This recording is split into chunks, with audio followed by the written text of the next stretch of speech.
Hello everyone, welcome back with chapter 2nd of Political Science NCERT. Today we will discuss about role of government in health sector. सबसे पहले हम देखेंगे role of government in health sector. जैसा कि यहाँ पे है role of government in health in a democracy. आपको पता है जो हमारा इंडिया है वो एक डेमोक्रेटिक गवर्नमेंट है, ठीक है।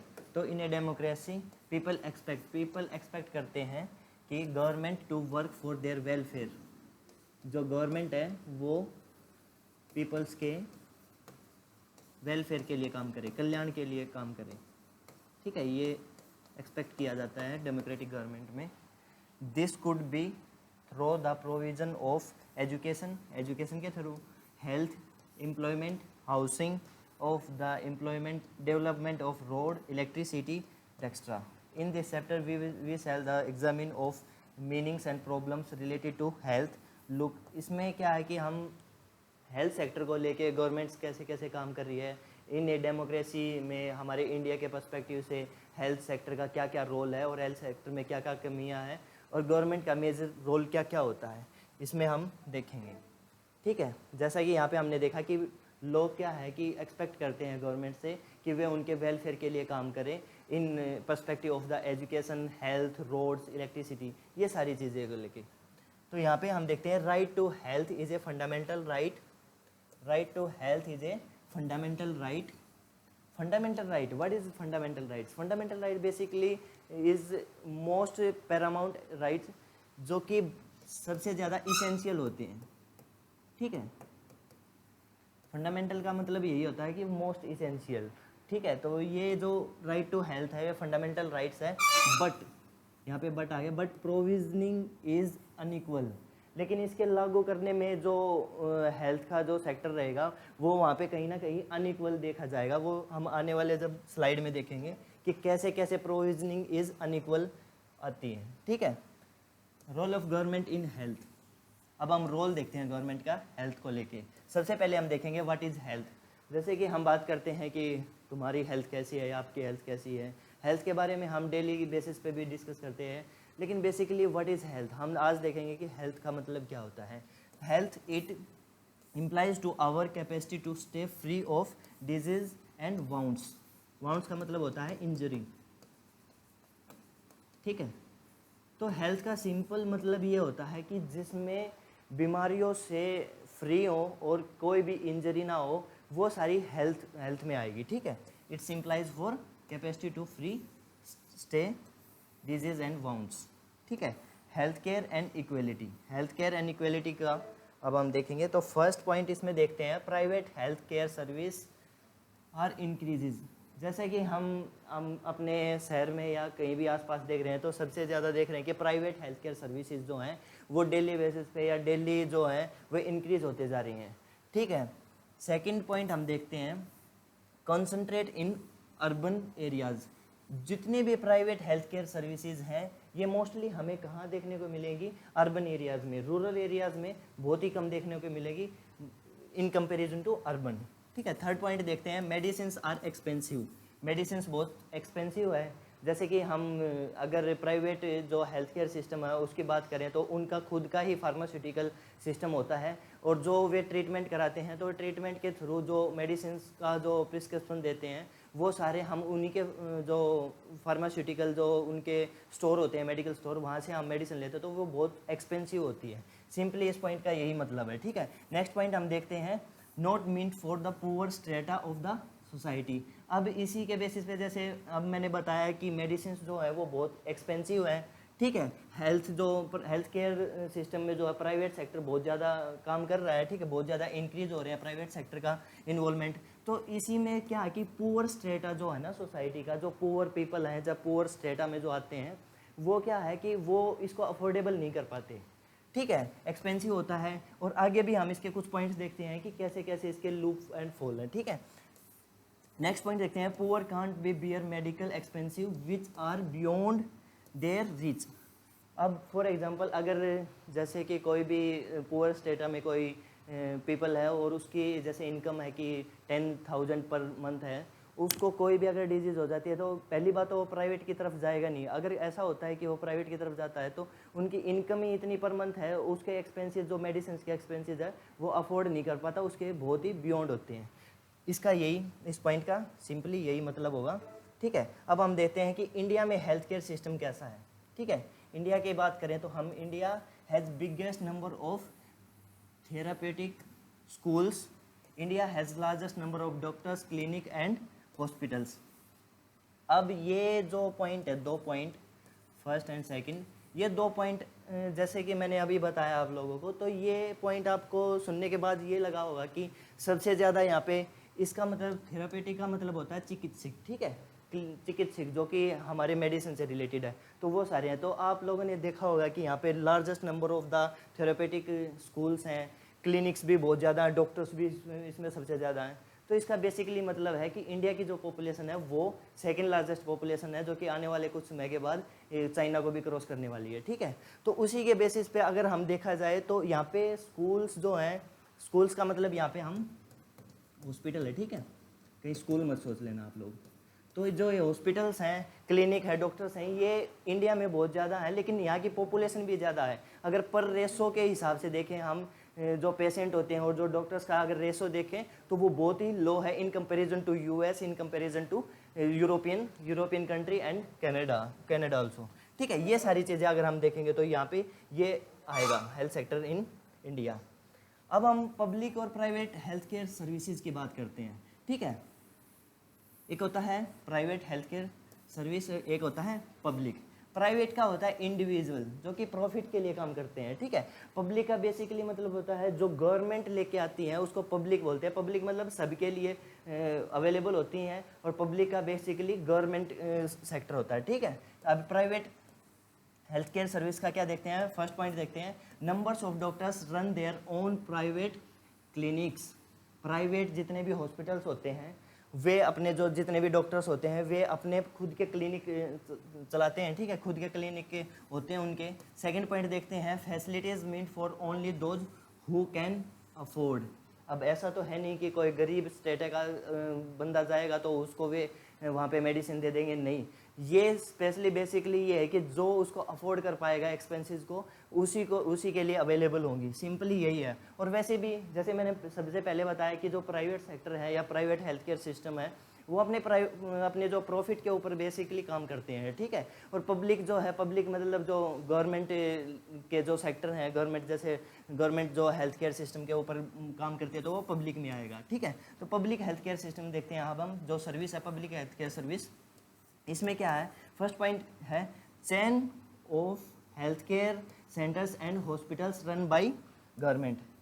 जैसा मैंने बताया था कि पब्लिक में क्या है कि गवर्नमेंट की इन्वॉल्वमेंट होती है। गवर्नमेंट बेसिकली हॉस्पिटल्स चलाते हैं, जैसे कि फॉर एग्जांपल्स दिल्ली एम्स। ठीक है, और हर जैसे कि स्टेट वाइज पीजीआई भी है। अगर हम जैसे जिस सिटी में हम यहाँ पे हमारा सेंटर है रोहतक में, तो रोहतक में पीजीआई है, चंडीगढ़ में पीजीआई है, तो बहुत सारे ऐसे ऐसे यहाँ पे हॉस्पिटल्स रन करती है गवर्नमेंट। ठीक है, अब हम डेमोक्रेसी की बात करें यहाँ पे, तो बेसिकली डेमोक्रेसी में क्या होता है, जो गवर्नमेंट होती है वो किसके लिए काम करती है, पीपल्स के लिए, पीपल्स के वेलफेयर के लिए। ठीक है, पीपल्स के वेलफेयर के लिए। वेलफेयर का अगर हम देखें, जैसे हमने पीछे उसमें देखा पीछे वाली स्लाइड में, तो education, health, employment, housing and development of roads and electricity, इन सारी चीज़ों के ऊपर गवर्नमेंट काम करती है, ताकि जो हमारा कॉमन पीपल है, जो हमारे आम आदमी है, या ओवरऑल जितनी भी सोसाइटी है, उसको इस चीज़ का लाभ मिल सके, वे अच्छे से अपना सर्वाइवल कर सकें। ठीक है, उन सारी जो सर्विसेज होती हैं, जो सर्विसेज होते हैं उनको प्रोवाइड कराने के लिए गवर्नमेंट वर्क करती है लोगों के, पीपल्स के वेलफेयर के लिए। ठीक है, हेल्थ का देखें, हेल्थ अगर हम जैसे कि हेल्थ का अगर हम इन ए डेमोक्रेटिक गवर्नमेंट या फिर इन ए डेमोक्रेसी में कैसे कैसे हेल्थ का हम पॉइंट, जैसे फर्स्ट पॉइंट लेके चलेंगे, फ्रॉम फिटनेस टू वेलनेस। ठीक है, fitness to wellness. Second point देखते हैं, रिमेन्स फ्री फ्रॉम इलनेस और इंजरी। ठीक है, जो कि इंजरी और इलनेस जो बीमारियां हैं उनसे फ्री रहना। ठीक है, third point adequate food. Adequate food होगा, पर्याप्त मात्रा में अगर भोजन होगा तो उससे भी हमारे हेल्थ इम्प्रूव होती है, उससे भी हम अपने जो ये फ्री फ्रॉम इलनेस वाला जो ये कॉन्सेप्ट है इसको हम कंप्लीट कर पाते हैं, ठीक है, ये पर्सपेक्टिव को कंप्लीट कर पाएंगे एडिक्वेट फूड के द्वारा। नेक्स्ट पॉइंट देखते हैं, प्रोवाइडिंग क्लीन ड्रिंकिंग वाटर। जैसे कि आप लोगों को पता होगा कि वाटर से बहुत ज़्यादा बीमारियां फैलती हैं। मेनली बेसिकली वाटर जो है हमारा जो लाइफस्टाइल का सबसे मेन मतलब अगर देखा जाए तो हमारे लिए बहुत इसेंशियल है, ठीक है। जैसे डायरिया होता है और टाइफाइड होता है, ये सारे वाटर से डिजीज़ होती हैं, ठीक है। तो वाटर क्लीन जो ड्रिंकिंग वाटर है वो सबसे ज़रूरी होता है। गवर्नमेंट भी स्कीम लेके आई हुई है कि जैसे कि गांव में, हर गांव में एक रिजर्वेयर होता है और वहाँ पे एक क्लीन वाटर प्रोवाइड कराते हैं, ठीक है। ये डेमोक्रेटिक गवर्नमेंट करती है। अगर हम नेक्स्ट पॉइंट देखें, pollution free environment. Pollution free environment तो चाहिए ही चाहिए। जैसे कि दिल्ली के रहने वाले की जो अगर हम लाइफ एक्सपेक्टेंसी की बात करें, और अगर हम किसी जैसे लोनावला या फिर ऊटी, या फिर अगर बात करें हम किसी अच्छे शहर की जैसे चंडीगढ़ में, अगर पोल्यूशन की जो एयर इंडेक्स है तो उसकी बात करें तो बहुत ही वो होगी। और उनके जो हेल्थ सिस्टम जो है, लोगों की जो हेल्थ है उसको लेके भी हमें बहुत ही ज़्यादा गैप मिलेगा, ठीक है। तो सबसे ज़रूरी है कि पोल्यूशन फ्री इन्वायरमेंट होना चाहिए। इन्वायरमेंट में पोल्यूशन नहीं होना चाहिए। अभी पोल्यूशन की वजह से अभी रिसेंटली जैसे अभी मानसून चल रहा है, वो मानसून सारा पोल्यूशन की वजह से, जैसे क्लाइमेट चेंज हो रहा है तो क्लाइमेट चेंज की वजह से इन्वायरमेंट हो रहा है। तो बेसिकली हमें इसकी वजह से अस्थमा होता है, ठीक है, और सांस से रिलेटेड जितनी भी बीमारियाँ होती हैं वे सारी चीज़ें हमें ब्रीथिंग की वजह से ये सारे इन्वायरमेंट से होती हैं, ठीक है। नेक्स्ट पॉइंट देखेंगे, विदाउट मेंटल स्ट्रेस, ठीक है।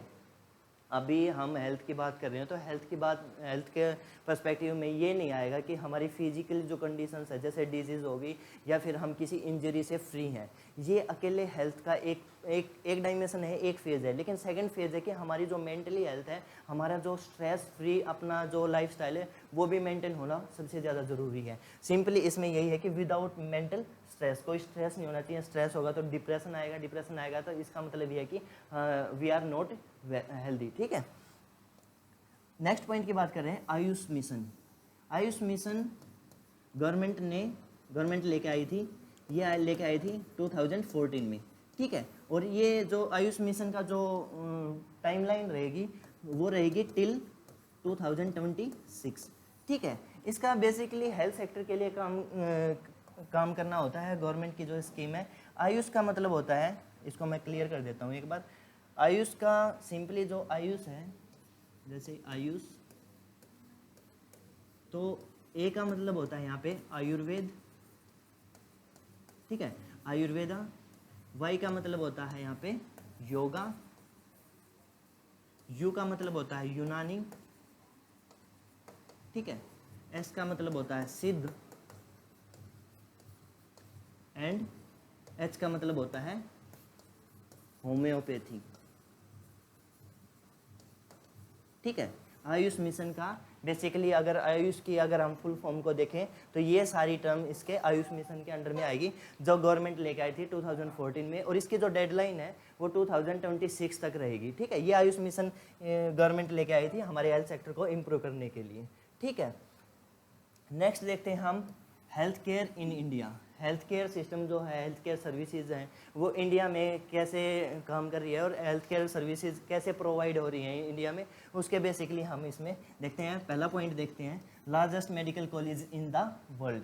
जैसा कि मैंने पहले भी बताया है कि largest colleges in the world, क्योंकि यहाँ पे पॉपुलेशन बहुत ज़्यादा है, तो पॉपुलेशन के अकॉर्डिंग यहाँ पे मेडिकल कॉलेजेस की भी बहुत ज़्यादा ज़रूरत है। अभी भी अगर हम देखा जाए तो अभी भी हम लैग कर रहे हैं कहीं ना कहीं अपने हेल्थ केयर को इम्प्रूव करने के लिए, क्योंकि हमारे पास आगे देखा जाए तो इतना ज़्यादा इंफ्रास्ट्रक्चर नहीं है। अगर हम कॉलेजेस या स्कूल्स की बात करें तो भी नहीं है, ठीक है। सेकेंड पॉइंट हम देखते हैं, largest number of doctors. Doctors बहुत ज़्यादा हैं हमारे देश में। अगर बात करें तो डॉक्टर्स की जो नंबर्स हैं वे बहुत ज़्यादा हैं, लेकिन in comparison to our population की बात करेंगे तो अगर पर रेशो देखा जाए, पेशेंट और डॉक्टर का रेशो देखा जाए तो वो अभी भी बहुत ज़्यादा कम है इन कंपैरिजन टू यूएसए। वहाँ पे अगर देखा जाए तो उनके रेशो काफ़ी सही है। थर्ड पॉइंट देखते हैं, medical tourism from many countries. Medical tourism का क्या मतलब होता है, यहाँ पे हम ये समझेंगे। मेडिकल टूरिज्म का स्पेशली ये मतलब होता है, जैसे कोई भी ट्रीटमेंट है, ठीक है, कोई भी ट्रीटमेंट है, अगर हम बात करें लाइक ईरान की बात करें, अगर हम ईरान एक कंट्री है, वहाँ पे कोई आदमी है, कोई भी मैन है, उसको कोई बीमारी होगी और उसको इलाज कराना है, ठीक है। और वहाँ पे अगर हम ईरान के जो हेल्थ केयर सिस्टम की अगर बात करें तो वहाँ पे उस इलाज की कॉस्ट बहुत ज़्यादा है। अगर हम फॉर एग्जांपल लेके चलें, उसकी कॉस्ट है 1 करोड़, ठीक है। 1 करोड़, कोई भी एक भयंकर बीमारी हो रखी है इसको, तो इसका अगर हम इलाज देखेंगे इंडिया के पर्सपेक्टिव से अगर इसका इलाज देखें तो वहाँ पे हमें अगर इसका इलाज मिल रहा है 30 लाख में, ठीक है, 30 लाख में अगर हमें इलाज हो रहा है, तो क्या होगा कि जो ये बंदा है यहाँ पे ईरान में बैठा है, ये क्या होता है, ये यहाँ पे अपना इलाज कराने के लिए इंडिया में आता है, ठीक है, ईरान से इंडिया में आएगा। और जो यहाँ पे अब इसका जो अपना इलाज कराएगा, ये सारा मेडिकल टूरिज्म में आएगा। मेडिकल टूरिज्म में ये नहीं है कि हम मेडिकल्स में घुमा घुमा के हम मेडिकल टूरिज्म को वो कर रहे हैं। मेडिकल टूरिज्म का सिंपल यही होता है कि किसी अलग देश में जो भी कोई बंदा है, वहाँ पे अगर कॉस्ट ज़्यादा है तो वो अपने देश में आके हमारा मतलब अपना इलाज करा रहा है, ठीक है। जैसे मैंने एग्जाम्पल बताया ईरान को लेके, ठीक है। अगला पॉइंट हम देखते हैं इसमें, जैसे एग्जांपल देखें, movement of the people from medical purpose. जैसे अभी मैंने बताया कि एक कंट्री से दूसरी कंट्री में मूवमेंट हुई है, वो किसके पर्पस से, मेडिकल पर्पस से, ठीक है। अब रीज़न क्या है इसका, रीज़न क्या है, रीज़न वही है एक्सपेंसिव हेल्थ केयर सिस्टम। अगर एक कंट्री में एक्सपेंसिव हेल्थ केयर सिस्टम है तो उसके सस्ते के चक्कर में आएगा, ठीक है। Don't supportive infrastructure health care sector, वहाँ पे सपोर्टिव इंफ्रास्ट्रक्चर नहीं है, ठीक है, अच्छा हेल्थ केयर सिस्टम नहीं है, इक्विपमेंट अच्छे से नहीं है, टेक्नोलॉजी अच्छे से इंप्रूव नहीं हो पाई, तो वो ऐसे देश में जाना प्रेफर करेगा। जैसे कि अगर हम इसमें बात करें, जैसे कि मेडिकल टूरिज्म की जैसे अगर हम बात कर रहे हैं, तो यहाँ पे ओनली कॉस्ट के बेसिस पे काम नहीं करता। अभी क्या है कि कुछ इलाजेस जैसे अगर हमारे इंडिया में नहीं है और वो यूएस में है, क्योंकि यूएस में एक टेक्नोलॉजी के उसमें बहुत ही ज़्यादा ग्रो कर रहा है, तो अगर हमें वहाँ पे मिल रहा है तो हम वहाँ पे जाना भी प्रेफर करेंगे, क्योंकि यहाँ पे हमारे उतने ज़्यादा हेल्थ सेक्टर का जो सिस्टम है वो अच्छे से मिल नहीं पा रहा है, उतने ज़्यादा इक्विपमेंट और टेक्नोलॉजी की फ़ायदा नहीं हो रहा, तो वहाँ पर हम जाके भी इलाज कराएंगे, तो वो भी हम मेडिकल टूरिज्म में लेके आएंगे, ठीक है। हमें ब्रॉड सोचना है, ये नहीं है कि हमें एक ही पॉइंट पे टिक के फिर ये हो जाएगा कि हाँ ओनली कॉस्ट की ही बात हुई थी मेडिकल टूरिज्म में, ऐसा कुछ नहीं है, ठीक है। हम मतलब मूवमेंट होना, जैसे कि इसमें लिखा हुआ है कि movement of people for medical purpose, and second reason है expensive health care system in some nation, ठीक है, डोंट सपोर्टिव इंफ्रास्ट्रक्चर, ये सारे रीजन्स हैं मेडिकल टूरिज्म के, ठीक है। अगला देखते हैं हम आने वाले, जैसे इस पॉइंट की बात करें, pharmaceutical industry in third largest in volume in the world. India की जो फार्मास्यूटिकल्स इंडस्ट्री है वो third largest in the world है इन कंपैरिजन टू वॉल्यूम के उसमें, ठीक है। अगर हम देखें 14th लार्जेस्ट है इन वैल्यू के, ठीक है, वैल्यू और वॉल्यूम के हिसाब से यहाँ पे थर्ड और 14th का यहाँ पे हम डिफरेंस देंगे। फैसिलिटी का बात करें हम, फैसिलिटी अगर प्राइवेट और पब्लिक की दोनों सर्विसेज की अगर हम बात करें तो फैसिलिटी क्या होगी, प्राइवेट में क्या होगी, प्राइवेट में अच्छी फैसिलिटी मिलती है। जैसे कि आप लोगों को पता है कि प्राइवेट पूरे अच्छे से इंफ्रास्ट्रक्चर होता है, ठीक है, उनके अच्छे से अलग से कैबिन्स होते हैं, वार्ड्स में पूरी सफाई होती है, पूरा उनका जैसे किचन विचन का सारा सीन होता है। तो मेडिकल भी काफ़ी उन पर नर्स की अवेलेबिलिटी, डॉक्टर्स की अवेलेबिलिटी, वे सारी चीज़ें यहाँ पे हम प्राइवेट सेक्टर में देखेंगे, ठीक है, वे सारी फैसिलिटीज़ हमें मिलेंगी। लेकिन इसी के साथ साथ हम देखेंगे कि वो सारी चीज़ें हमें कितना कॉस्टली भी पड़ता है। जैसे कि अगर हम किसी को, जैसे कि भगवान ना चाहे कि किसी को, ये तो मैं मजाक कर रहा हूँ, लेकिन अगर कोई भी जैसे अगर एडमिट होता है तो उसका पर रेंट अगर हम डे का रेंट लगाएं तो उसका रेंट बहुत ही ज़्यादा कॉस्टली पड़ता है इन कंपैरिजन टू पब्लिक, ठीक है। पब्लिक सेक्टर वेरी एक्सपेंसिव, ठीक है, हाई नो डाउट की फैसिलिटी जो है वो प्राइवेट में हाई मिलेगी, लेकिन इसमें इसके साथ साथ में एक्सपेंसिव भी बहुत ज़्यादा होगा, ठीक है। अवेलेबिलिटी ऑफ सर्विसेज, इसमें हम देखें कॉस्ट ऑफ सर्विसेज देख ली, लेकिन availability of service, everything is available but on high cost, सब कुछ मिलेगा वहाँ पे, ठीक है, जो आपको ज़रूरत होगी, एसीज होती हैं फुल अच्छे से, ठीक है, किचन के लिए वहाँ पे कैंटीन्स वैंटीन्स होती है, आपको जो भी और मेडिसिन का लेके नर्स और डॉक्टर्स की अवेलेबिलिटी बहुत अच्छी होती है। तो everything is available in the private sector, लेकिन बहुत ही हाई कॉस्ट होती है, ठीक है। अगर हम पब्लिक सेक्टर की बात करें, पब्लिक सर्विस की बात करें हेल्थ केयर को लेके, इधर free at very low cost, ठीक है, बहुत ही, या तो हम लगा के चलें फ्री के बराबर है या फिर उसकी कॉस्ट होगी बिल्कुल ही थोड़ी। जैसे अगर हम प्राइवेट किसी भी सरकारी हॉस्पिटल में अगर जाते हैं तो वहाँ पे क्या होता है कि 5 रुपये की या 10 रुपये की पर्ची बनती है, उसके साथ में हम उसका इलाज करा लेते हैं अच्छे से। वहाँ पे अब तो क्या है कि मेडिसिन भी वहाँ पे हमें मेडिकल में ही अवेलेबल हो जाती हैं, ठीक है। तो कह सकते हैं कि फ्री और एट लो कॉस्ट पे हो जाती है। अगर हम availability of services there is always rush, अगर हम इंडियन पॉपुलेशन की बात करें तो बहुत ज़्यादा पॉपुलेशन है, तो पॉपुलेशन बहुत ज़्यादा है तो क्या होगा, यहाँ पे भीड़ भी ज़्यादा मिलेगी, पॉवर्टी बहुत ज़्यादा है। उसी के चक्कर में rush at the public hospitals even though services are available there but it takes time लग जाता है। प्राइवेट्स में अगर हम जाएंगे तो हमारा तुरंत इलाज हो सकता है, लेकिन अगर हम पब्लिक में जाएंगे तो हमें एक एक दो दिन भी लग जाते हैं कई बार। वो डिपेंड करता है कि हमारी डिजीज़ क्या क्या है, ठीक है। अब इसके सॉल्यूशन, जैसे हमने प्रॉब्लम्स भी देख ली प्राइवेट और जो पब्लिक का हेल्थ सेक्टर को लेके, यहाँ पे हमने देख लिया कि इंडिया में क्या क्या है, आयुष मिशन भी लेके आई गवर्नमेंट, ठीक है। ये सारी चीज़ें हमने देखे, डेमोक्रेसी को लेके क्या क्या डेमोक्रेटिक गवर्नमेंट कैसे कैसे हेल्थ सेक्टर में काम करती है, ठीक है, ये हमने यहाँ पे देखा। लेकिन इसके अब सॉल्यूशन भी हो सकते हैं, जैसे कि प्रॉब्लम तो है ही, लेकिन अगर सॉल्यूशन की बात करें तो सॉल्यूशंस के कुछ यहाँ पे पॉइंट्स हो सकते हैं। जैसे कि अगर एग्जांपल के तौर पे अगर हम देखें, इन 1996 Kerala government gave 40% of budget to panchayats for water, food development, education and Anganwadis healthcare focus on the insufficient bed and doctors। ये अलग पॉइंट है, ठीक है। 1996 में क्या होता है, केरला गवर्नमेंट अपना जो बजट है, पूरा जो बजट है उसका 40% पंचायत को दे देती है, ताकि पंचायत किसके लिए काम कर सके, हेल्थ सेक्टर में काम कर सके, एजुकेशन के लिए काम कर सके। और आंगनवाड़ीज का जैसे हमने पीछे वाले चैप्टर में अच्छे से देखा था, the development and education, food अच्छा होगा, सफिशिएंट एडुकेट फूड होगा तो हमारी हेल्थ ऐसे ही इंप्रूव होने लग जाएगी, ठीक है। क्लीन वाटर के लिए, जैसे वाटर की बात है, तो 40% उन्होंने अपना बजट पंचायत को दे दिया था, ठीक है। ये एक अच्छा मतलब कि बहुत ही अच्छा स्टेप रहा था, ठीक है, केरला गवर्नमेंट के 1996 में। अगला पॉइंट हमने, जैसे ये पॉइंट है, health care focus on the insufficient bed and doctors. Beds की बहुत ज़्यादा कमी है हमारे देश में। अभी हमने रिसेंटली कोविड का एग्जांपल देख के देखा होगा कि बेड्स नहीं मिल रहे थे, लोगों को बहुत ज़्यादा प्रॉब्लम हो रखी थी। इसी को लेके जैसे डॉक्टर्स की कमी तो हमेशा जैसे पॉपुलेशन के अकॉर्डिंग रहती है, तो इसके ऊपर हमारी गवर्नमेंट को देखना चाहिए और काम करना चाहिए, जो कि अभी कर भी रही है, ठीक है। अगला पॉइंट देखते हैं, कोस्टा रिका नाम की एक कंट्री है, साउथ अमेरिका कंट्री है ये, ठीक है, साउथ अमेरिकन कंट्री है। इसमें क्या होता है कि जो भी जितना भी इनका बजट होता है, यहाँ पे कोस्टा रिका में कोई भी आर्मी नहीं है, ठीक है, कोई भी आर्मी नहीं है वहाँ पे, कोई इंटरनेशनल बाउंड्रीज को लेके, क्योंकि वहाँ पे सी, उसके चारों तरफ से सी है, ठीक है। उसके मोस्टली जो, चारों तरफ नहीं कह सकते, लेकिन जो मोस्टली जो बाउंड्री पड़ेगी ना वहाँ पे सी है, ठीक है, और उसको किसी भी मिलिट्री की ज़रूरत इतनी पड़ती नहीं है। तो उन्होंने क्या किया, कोई भी मिलिट्री जो है वो डिप्लॉय नहीं कर रखी वहाँ पे। और जो जितना भी यहाँ से पैसा बच रहा है ना इनका, ये सारा यहाँ पे किस में लगा रहे हैं, uses the budget on health, education, basic needs of the people, safe drinking water, sanitation, nutrition and housing, इन सारी चीज़ों में लगा रहे हैं। तो कोस्टा रिका जो है ये कंट्री एक बहुत ही अच्छा एक मैसेज दे रही है पूरी दुनिया को कि हम उस चीज़ को रिड्यूस करके हम लोगों की हेल्थ के ऊपर काम कर सकते हैं। अगर लोग हमारे हेल्दी होंगे, हमारे कंट्री के सिटीजन अगर हेल्दी होंगे तो वे काफ़ी प्रोडक्टिव भी होंगे, और वो सारी चीज़ें मैटर करती हैं, ठीक है। अभी एग्जाम्पल लेके चले हम, जैसे कि प्रॉब्लम्स की बात है कि हम सॉल्यूशन क्यों देख रहे हैं, प्रॉब्लम कैसे कैसे आ रही है। इंडिया के पर्सपेक्टिव से अगर हम बात करें, जैसे कि ये हमारा इंडिया का अपर पार्ट है, ठीक है, ये J&K एंड लद्दाख, ठीक है, इस साइड हमारा चाइना है, ठीक है, इस साइड चाइना है, इस साइड पाकिस्तान है, ठीक है।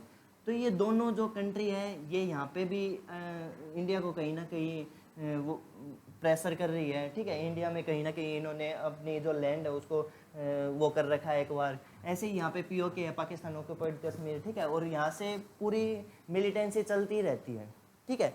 तो यहाँ पे क्या है कि गवर्नमेंट को यहाँ पे आर्मी को सबसे ज़्यादा डिप्लॉय करने की ज़रूरत होती है, क्योंकि इनका पता नहीं होता कि ये कब कब अपनी टेरिटरी को एक्वायर कर ले। तो सिंपली यहाँ पे जो बजट है ना, जो हमारा डिफेंस का जो बजट है वो उसको बढ़ाना पड़ेगा, क्योंकि यहाँ पे हमें आर्मी की और सारे इक्विपमेंट की और सारे इंफ्रास्ट्रक्चर और जो जवान्स होते हैं उनके अकोमोडेशन की ज़रूरत होती है। तो डिफेंस का जो बजट है उसको बढ़ाना पड़ेगा, ठीक है। तो अगर ये बढ़ेगा तो फिर कहीं ना कहीं हम बाकी सारे सेक्टर में बजट को कम करेंगे। इसीलिए क्या होता है कि हेल्थ सेक्टर को हम उतना नहीं दे पाते जितना हमें देने की ज़रूरत होती है। जैसे फॉर एग्जांपल कोस्टा रिका की बात हुई थी, वहाँ पे मिलिट्री की कोई ज़रूरत नहीं है, क्योंकि वहाँ पे मोस्टली जो बाउंड्री है वो वाटर से है, ठीक है, ये सारी चीज़ें हैं। तो यहाँ पे डिफेंस की हमें बहुत ज़रूरत है। तो इसी वजह से क्या है कि हमारे पास बजट की कमी रहती है। अब हम हेल्थ केयर और इक्वलिटी की बात करें, इन दोनों को अगर हम कंपेयर करके देखें, ठीक है, इन दोनों को अगर हम कंपेयर करके देखें तो क्या होता है, इसको हम साफ कर लेते हैं एक बार। फर्स्ट पॉइंट अगर हम देखें, private sector in health care is increasing. अभी रिसेंटली मैंने बात की अभी थोड़ी देर पहले कि जो प्राइवेट सेक्टर है वो डे बाय डे इंक्रीज हो रहे हैं, ठीक है। सेकंड पॉइंट की बात करें, private sector confirmed in urban areas. Private sector जो है वो अर्बन एरियाज़ में ही हमें ज़्यादा इंक्रीज हो रहे हैं और अर्बन एरियाज़ में ही हम ज़्यादातर देख पाएंगे। थर्ड पॉइंट की अगर हम बात करें, सर्विसेज और private sector run by profit. Private sector का मेनली पर्पज़ ही प्रॉफिट होता है, ठीक है। वे प्रॉफिट के लिए काम करते हैं, अपने ओन क्लिनिक, खुद के क्लिनिक्स चलाते हैं, ठीक है। नेक्स्ट पॉइंट हम देखते हैं, फोर्थ पॉइंट है, private sector has higher cost with expensive medicine. ये हमने सारा एक्सप्लेन कर चुके हैं हम, ठीक है। ये इसको हम ब्रीफली एक बार देख लेते हैं। फिफ्थ पॉइंट है, incorrect practices by the private sector. जैसे कोविड में हमने देखा होगा कि बहुत सारी वीडियोस वायरल हो रखी थी कि जो प्राइवेट सेक्टर है या प्राइवेट हॉस्पिटल्स हैं वे प्राइवेट सेक्टर जो है वे इनकरेक्ट प्रैक्टिसेस कर रही हैं, ठीक है। तो ये भी कई बार देखने को मिलती हैं कि हमारा जैसे कि कोई भी ट्रीटमेंट ले रहा है तो उसको जितनी मेडिसिन की ज़रूरत होती है उससे ज़्यादा मेडिसिन दे देते हैं अपने प्रॉफिट को कमाने के लिए, ठीक है, अपने प्रॉफिट को ज़्यादा बढ़ाने के लिए। नेक्स्ट पॉइंट देखते हैं, six point, only 20% can afford medicine when ill. India के पर्सपेक्टिव से जैसे हम बात कर रहे हैं तो जो 20% जो पीपल हैं वही अफोर्ड कर पाते हैं मेडिसिन को जब वे बीमार होते हैं। सेवन्थ पॉइंट देखते हैं, 40% admitted patients have to borrow money.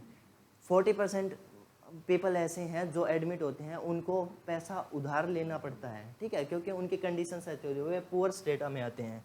Eighth point देखते हैं, lack of money, no proper medical treatment, ठीक है। यहाँ पे मैंने बताया जैसे उधार लेना पड़ता है, उनके पास पैसे की कमी है तो वे अच्छे से ट्रीटमेंट ले नहीं पाते। नाइन्थ पॉइंट देखते हैं, tribal areas lacking in the health care centres. Tribal areas होते हैं, जैसे कि हम नॉर्थ ईस्ट की बात करें, नॉर्थ ईस्ट में बहुत सारी ट्राइबल्स एरिया हैं, एमपी में भी, राजस्थान में भी बहुत सारी है, आंध्रा में भी, अलग अलग जगह पे बहुत सारे ट्राइबल एरिया हैं। तो वहाँ पे जो इंफ्रास्ट्रक्चर है ना वो हेल्थ केयर का बिल्कुल भी नहीं है, नाम मात्र ही है। तो वहाँ पे कहीं ना कहीं हमारा जो देश है, हमारी जो कंट्री है वो लैक कर रही है, ठीक है। नेक्स्ट पॉइंट है, 10th पॉइंट देखते हैं हम, illness leads to the anxiety, stress, poor, mainly the bread owner. Bread owner का यहाँ पे मतलब है जो भी घर का मुखिया है, जो भी हेड ऑफ द फैमिली है, उसके ऊपर प्रेशर आ रहा है कि वो किसी भी फैमिली में अगर किसी के कोई भी बीमार हो जाता है उसकी हेल्थ केयर की रिस्पॉन्सिबिलिटी उनकी होती है। तो उस रिस्पॉन्सिबिलिटी के चक्कर में उसको स्ट्रेस और एंजाइटी हो रही है। अगर स्ट्रेस और एंजाइटी अगर किसी पर्सन को हो रही है इसका मतलब वो है कि वे जो है हेल्दी नहीं है, ठीक है। तो यहाँ पे ये प्रॉब्लम भी देखने को मिलती है। 11th पॉइंट देखते हैं, डॉक्टर्स प्रिस्क्राइब अननेसेसरी मेडिसिन। जैसे मैंने अभी यहाँ पे बताया इनकरेक्ट प्रैक्टिसेस, ठीक है, इसी में हम अननेसेसरी मेडिसिन को लेके आएंगे। इंजेक्शन देना, सेलिन वाटर देना, वो जो बोतल होती हैं, ठीक है, वैन टैबलेट्स और सिंपल मेडिसिन कैन सफिशिएंट। कुछ थोड़ी सी मेडिसिन में और सिंपल मेडिसिन में काम चल जाता है, लेकिन उसके बावजूद भी ये सारे बहुत ज़्यादा मेडिसिन देते हैं, इनसफिशिएंट मेडिसिन देते हैं। अब कॉन्स्टिट्यूशन क्या बात करता है यहाँ पे, कॉन्स्टिट्यूशन की क्या ड्यूटी है? कॉन्स्टिट्यूशन कहता है कि duty of state to raise the level of nutrition and the standard of living, improve public health. Constitution ने यहाँ पे ड्यूटी ऑफ द स्टेट ही क्यों बोला? जैसे ही क्या है कि यार हम पब्लिक हेल्थ सेक्टर की बात करें तो हेल्थ सेक्टर जो है हमारा वो स्टेट लिस्ट में आता है, ठीक है, स्टेट लिस्ट में आता है, स्टेट इसके ऊपर काम करती है। स्टेट लिस्ट, अब आप सोचोगे कि स्टेट लिस्ट क्या है, तो इसका मैं थोड़ा सा बता देता हूँ क्योंकि हम आगे वाले फाउंडेशन कोर्स में इसको अच्छे से देखेंगे। हमारे पास जैसे 3 लिस्ट होती हैं, ठीक है। फर्स्ट होती है यूनियन लिस्ट, ठीक है, state list first, second and third होती है कंकरेंट लिस्ट, ठीक है। ये लिस्ट होती हैं, इसमें हर एक को फील्ड बांटी गई है कि इसमें जैसे कि अभी हम हेल्थ सेक्टर या पुलिस की बात करें तो वो स्टेट को है, ठीक है, स्टेट की रिस्पॉन्सिबिलिटी है। सिंपली यहाँ पे कॉन्स्टिट्यूशन क्या कहता है कि स्टेट की ड्यूटीज़ और रिस्पॉन्सिबिलिटी होती है कि वो अपने हेल्थ सेक्टर को इम्प्रूव कर सके, ठीक है। इसी के साथ हमने आज सेकेंड चैप्टर कंप्लीट कर चुके हैं, ठीक है। थोड़ा सा रिकॉल कर लेते हैं कि हमने रिकैप कर लेते हैं कि कैसे कैसे role of the government in the health sector देखा, कि इसमें हमने कोस्टा रिका का एग्जांपल देखा, कैसे कैसे पब्लिक सेक्टर जो है हेल्थ केयर को लेके और प्राइवेट है उसको कंपैरिजन देख लिया। तो ये सारी चीज़ें हमने देख ली। तो आज का चैप्टर हम यहीं पे बाइंड अप करते हैं। आप ऐसे ही हमारे साथ बने रहिए और अपने कॉन्सेप्ट को ऐसे ही क्लियर करते रहिए। अगर आपके दिमाग में कोई भी डाउट आ रहा है तो आप कमेंट बॉक्स में टाइप कीजिए, ठीक है। थैंक यू सो मच, बने रहिए।